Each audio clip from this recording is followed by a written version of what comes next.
Welcome to our series Footsteps to the Divine, where we journey through ancient temples and ashrams across India and beyond, sharing their history, spiritual significance, and everything you need to know to experience them for yourself.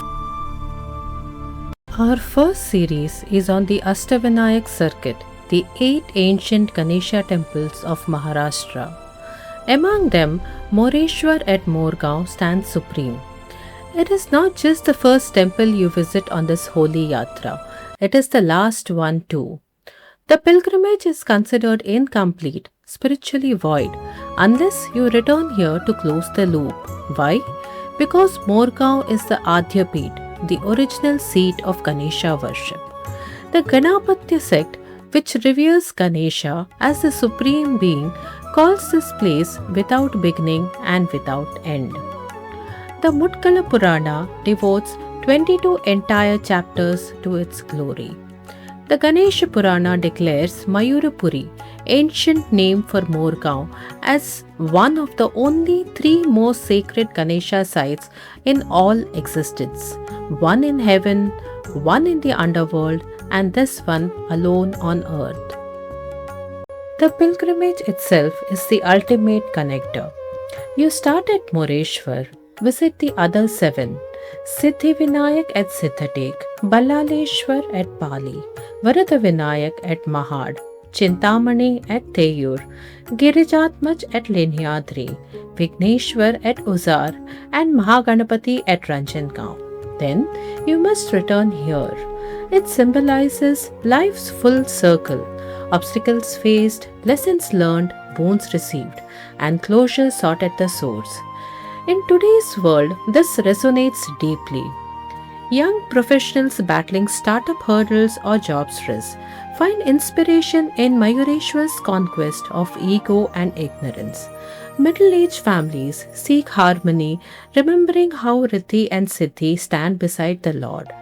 Elders draw peace from the eternal nature of the Swayambhu presence, knowing Ganesha watches over Pralaya itself. The temple as we see it today dates back to the 14th century, built during the Bahmani Sultanate rule, and later expanded with patronage from the Peshwa era. The temple is renowned for its unique fort-like architecture, constructed from black stone and surrounded by a massive stone enclosure featuring 4 minarets at the corner. These stars are often said to represent the 4 yugas: Satya, Treta, Dwapar, and Kali, connecting the temple to the idea of time, change, and faith. From the outside, the temple already looks impressive. The main entrance faces north, and you can see a clear blend of Islamic and Indian styles: arches, domes, and minaret-like towers on the outside, while the inner sanctum follows traditional Hindu temple architecture. This mix of influence is a quiet reminder of many layers of history that have passed through this place. As you walk inside, your eyes are naturally drawn to 2 striking features: a 6-foot-tall stone statue of a rat, the vehicle of Ganesha, and a tall, ornate lamp pillar called the Deepastambha. Every evening, lamps are lit here, and the warm light spreads across the courtyard, creating a peaceful and a very cinematic atmosphere. In the main hall, the idol of Sri Mayureshwar sits calmly, carved from a single stone facing east. His trunk bends to the left and has a cobra poised over it, protecting it, and his posture is relaxed yet powerful. He is flanked by his 2 consorts, Riddhi and Siddhi, who represent intelligence and capability. However, this is not the original idol.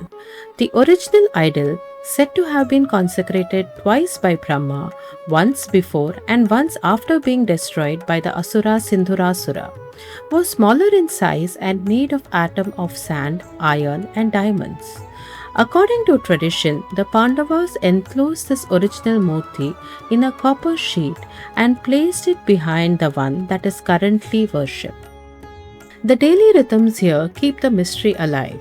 The temple opens at 5 a.m. with the Prakshala Puja, the ceremonial bathing of the idol. Shodashopachara Puja, the 16-step worship with incense, flowers and Atharvashesha recitation happens at 7 am and noon. Panchopachar Puja at 8 pm, Shejati at 10 closes the day with a lullaby-like offering. Naivedya includes khichdi in the morning, full meals with sweets at midday, and milk rice at night. These rituals aren't routines, they are the threads connecting modern devotees to the Treta Yuga victory. This architectural wonder wasn't built in a vacuum. Its history ties directly to one of the most inspiring untold stories of devotion, that of Ganapati saint Morya Gosavi. Born in the 13th to 14th century, Morya was named after Moreshwar himself. A native of the region, he became utterly devoted to the temple of Morgaon. He would walk miles regularly from his home to worship here, facing obstacles that tested his faith. But Ganesha appeared to him in dreams and visions, guiding him. Morya popularized the shrine, making it the focal point of Ganesha Bhakti. He later shifted to Chinchwad, where he installed another Ganesha idol and established a lineage of devotees considered incarnations of the Lord. His descendants, through the Chinchwad Devasthan Trust, still administer Morgaon and other Ashtavinayak temples. The 17th century saint Samartha Ramdas visited and upon seeing the idol, composed the immortal Aarti, Sukhakarata Dukhaharata, a song sung in every Ganesha temple today. Under the Peshwa patronage in the 18th century, the temple received lands, cash and expansions, flourishing as Ganesha was their Kuladaivat, their family deity. Why do we chant Ganpati Bappa Morya? This chant calls Ganpati as Bappa and devotees seek help and protection from Lord Ganesha, just like a kid seeks from his father. Adding Morya in the chant is a way to seek blessings from the saint Morya Gosavi.